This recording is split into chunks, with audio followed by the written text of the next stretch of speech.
Georgia Bulldogs survived an Ole Miss Rebels attack on their home turf and took down the Rebels 43-35. Now, this game being a shootout was not really on my bingo card. I thought there might be some points scored. I was not ready for 43-35, 510 yards for Georgia, 351 for Ole Miss, 55 total first downs, 552 passing yards combined between the two teams. The biggest gap offensively was in the rushing game. Georgia had 221 rushing yards. Ole Miss only had 88. Gunnar Stockton, he is not a Heisman guy in my mind. This is a Heisman-like game from Gunnar. 26-31 passing for 289 and 4 touchdowns. He also had Georgia's longest rush of the game, carried the ball 10 times for 59 yards overall.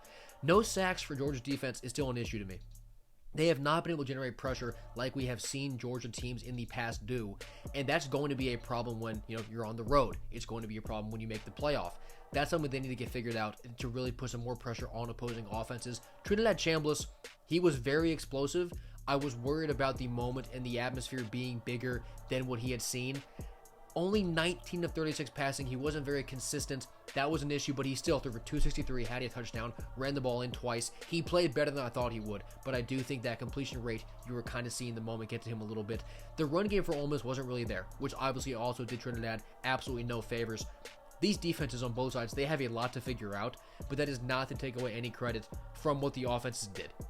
And in my opinion, Kirby, by a mile, is the best in-game coach in the sport. How many other coaches, are there even any, would be able to win that game at Tennessee, beat Ole Miss, beat Auburn last week on the road? Now, obviously, the other side of that is, why are they going down in these spots? Which is just a fair question.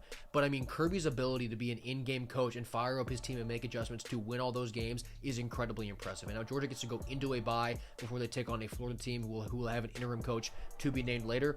And Ole Miss, they have to get right back off the mat and go to Norman and play a defense in Oklahoma that is way better than Georgia. So it'll be interesting to see how that turns out. We'll preview those later in the week. But the biggest takeaway, Georgia, I was not ready to see them win in a shootout. I had them to win, but an impressive game from Georgia. And Ole Miss, I was still impressed by their offense, but defensively, they have a lot to figure out.